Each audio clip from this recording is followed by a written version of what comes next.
É importante, ô Zezinho, quando a gente fala dessa questão desse financiamento desse dinheiro, é porque nós estamos aqui que tem algumas pessoas com um Mobral mal tirado na política, mas que ganharam mais de 1 milhão.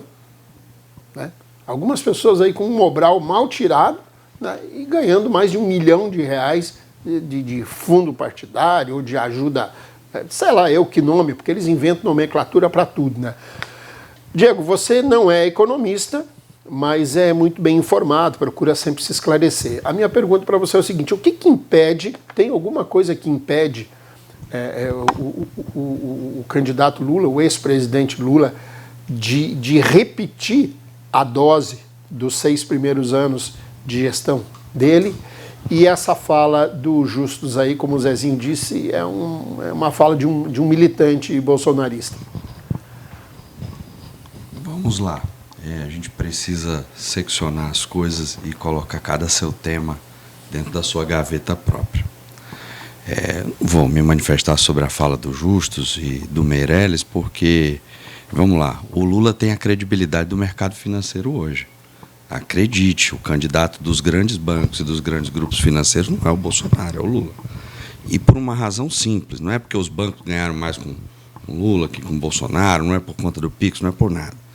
Esses constantes ataques às instituições democráticas, o mercado não convive bem com imprevisibilidade. E o Bolsonaro é imprevisível. Então, o mercado, se tiver que fazer uma aposta, não é no Bolsonaro. O mercado, eu estou falando mercado financeiro, setor dos bancos. Isso daí, o que eu estou falando, não é novidade para ninguém. Isso está nos jornais, nas revistas, enfim. O Meirelles é um homem do Citigroup, o Meirelles é um homem do mercado financeiro. Ponto. Essa é a aposta dele.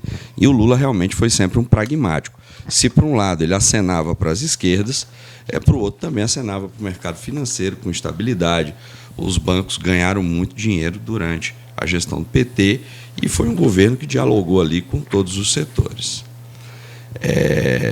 Por outro lado, existe um campo empresarial que aposta firmemente no Bolsonaro. Mas eu acho que tudo isso daí não é importante. O importante é o seguinte: nós precisamos, primeiro, de uma reforma política, depois de uma reforma administrativa e, terceiro, de uma reforma tributária. O Maurício do VG, no seu livro Os Partidos Políticos, era um estudioso, um clássico dos partidos políticos, ele já mostrava como, por exemplo, no século XVIII, no parlamento inglês, se compravam votos de deputados, de parlamentares, de representantes, que isso era uma prática comum.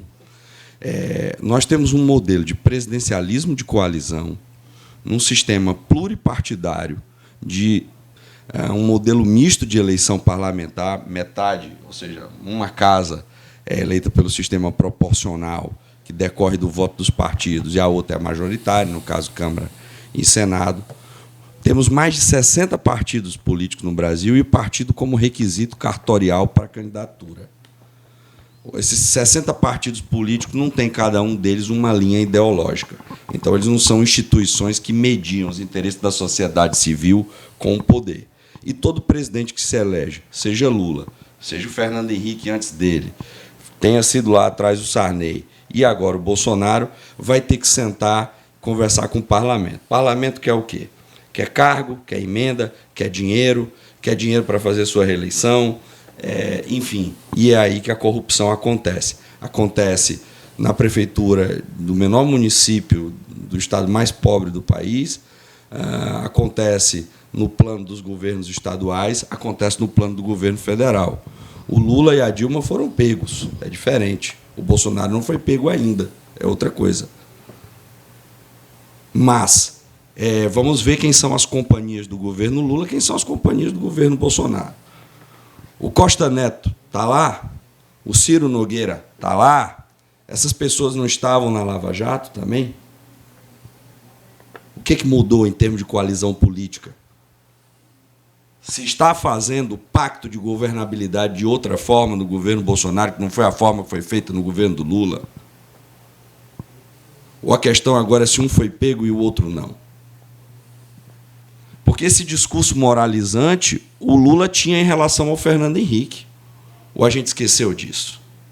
Que ele acusou o Fernando Henrique de ter comprado o voto da emenda da reeleição. A história do mensalão é muito antiga. E se nós formos lá para o governo militar, se nós formos para os governos anteriores, nós vamos ver que o presidencialismo de coalizão ele é extremamente perigoso, porque a forma como está se produzindo maiorias, muitas vezes são maiorias artificiais e maiorias compradas. 2. Reforma administrativa. O nosso Estado é muito grande, o nosso Estado precisa diminuir, ele precisa existir em setores estratégicos. Quais são esses setores? Esse é o debate. E depois a gente vai falar de uma reforma tributária, que, quando a gente reduz o custo do Estado, eu posso reduzir a máquina tributária.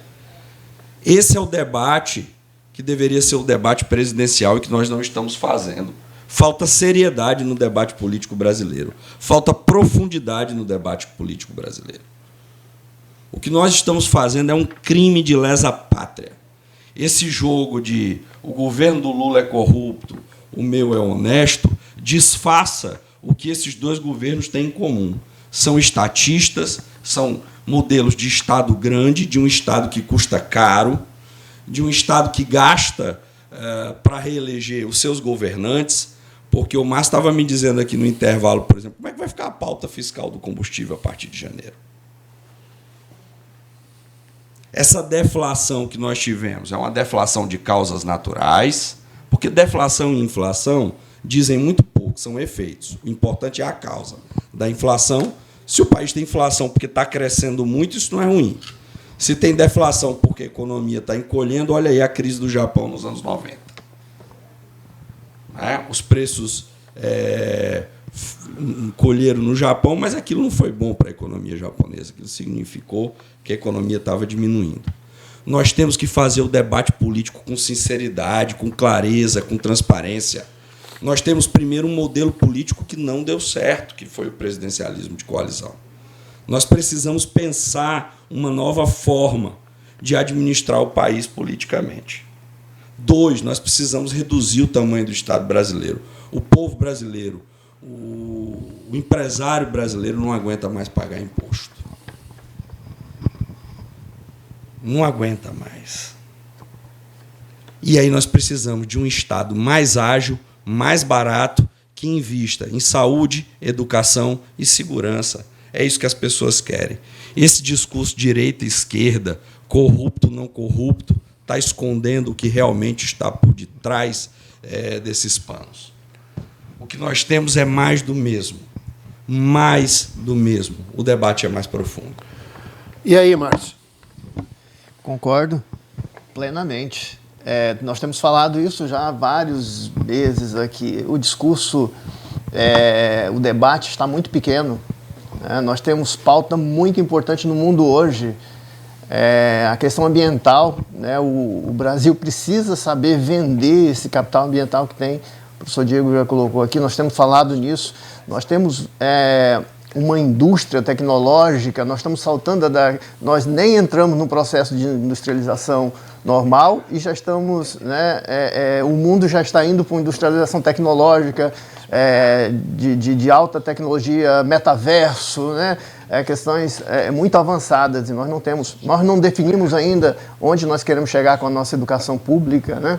Ainda a educação, existe uma escala muito grande de diferença entre a educação privada e a educação pública, e a educação pública não tem um projeto. Então, Márcio, se me permite fazer só um adendo ao que você está dizendo, que é brilhante. Nós perdemos o bonde, estamos nos desindustrializando, perdemos o bonde da industrialização tecnológica.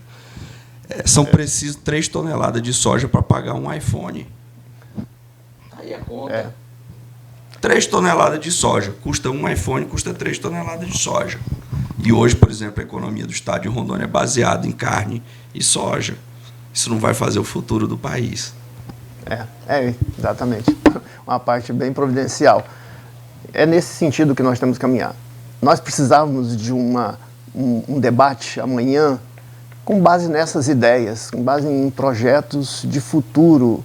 Mas não, nós vamos nos perder de novo num debate de assuntos pequenos, de uns assuntos paroquiais que não vão nos levar a nada. Zezinho, você tem alguma expectativa em relação a esse debate? A uma condução digamos assim, diferente do que a gente tem visto aí desde o início da campanha ou de outros debates? Olha, o que nós estamos vendo, esse programa, na verdade, ele nasceu assim, para fomentar o debate público, com ordem e decência, e trazer para as pessoas refletir. É isso que nós temos que fomentar, o debate público. Quando você traz, você incentiva as pessoas a debater política, mas a polarização ela está tão contaminada nas famílias, porque pai está brigando com o filho, mãe brigando.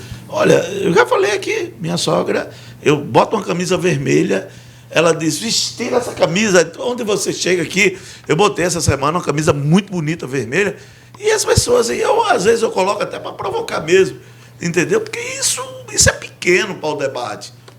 Trazer cores, trazer verde e amarelo, trazer... Para quê? Nós precisamos mesmo, o povo brasileiro, até o Ramon chegou aí, que Ramon, né, nós vamos fazer aquela carteira de militante, ele já se declarou, ele que defende aquelas pautas que ele acredita que o candidato, um político dele de estimação vende, e ele adora, ele idolatra, mas a gente, eu já falei que o buraco é mais embaixo. Nós precisamos, Cícero, mesmo. Vocês falaram aí eu defendo, aí eu vou contra todo mundo, eu vou contra todo mundo. Eu sei que eu estou receoso daquilo que o Lula defende sobre essa pauta aqui da Amazônia, deixar a mata em pé. Eu defendo 50%. Eu defendo desmatamento de 50%. Nós precisamos incentivar a geração de emprego, renda, possibilidade para as famílias. Não dá ficar do jeito que está aí, essas reservas, e ninguém, essas terras que hoje é da União, que não passa para o Estado, que é do Estado, que tem uma fronteira aí de, parece que 80. O Estado de Rondônia tem trilhões e não sabe, entendeu? Precisa se avançar. Então, eu vejo assim, já que a gente vai trocar aqui, quer dizer, fica aí o Diego e o Márcio, rico, quero até agradecer ao Márcio, que tem muito, né? Cientista político e economista. Nós precisamos, Cícero, virar a chave. O Brasil precisa mudar esse tipo de mentalidade. Eu não sei se qualquer um dos dois vai unir o povo brasileiro. Nós precisamos unir esse povo brasileiro. Não dá mais para ter esse discurso de ódio, essa coisa que qualquer manifestação, Cícero, as pessoas já jogam pedra. Eu já fui quantas vezes? Eu bati muito nas pautas do presidente Bolsonaro. Fui chamado de melancia, fui chamado de petista, de comunista, fui agredido. E hoje eu faço outra coisa, porque é o seguinte, a gente precisa debater, sim. Quem disse que a gente tem que conviver com quem pensa diferente, se aconselhar com aqueles que pensam diferente. Quando você se aconselha com o que pensa igual, você pode ter certeza, não dá certo. Muito bem, eu preciso chamar um intervalo para a gente trocar a bancada. O Márcio tem compromisso. Márcio, mais uma vez, obrigado. E antes da gente trocar, de você se despedir, eu gostaria de ouvir a sua opinião sobre... existe a possibilidade, Márcio, de um milagre econômico, digamos assim, uma transformação econômica, caso o ex-presidente Lula seja eleito? A pergunta de 10 milhões de dólares... Eu não estou vendo ideias e projetos em relação a isso, né? Eu aposto mais nas ideias do Meirelles quando ele diz que o governo do Lula vai ser pragmático como no primeiro mandato. Eu acho que isso é possível, né? O governo Lula ele soube negociar bem com os agentes econômicos e com as instituições. Então, é isso que é importante, saber conversar com as instituições, saber conversar com os agentes econômicos e estabelecer aí um regramento justo e equilíbrio entre as partes. Eu acho que isso é possível. Mais do que isso, é sonhar. Talvez até porque o candidato deveria convencer de que tem as melhores ideias, os melhores projetos para o futuro do país, e isso eu não estou vendo.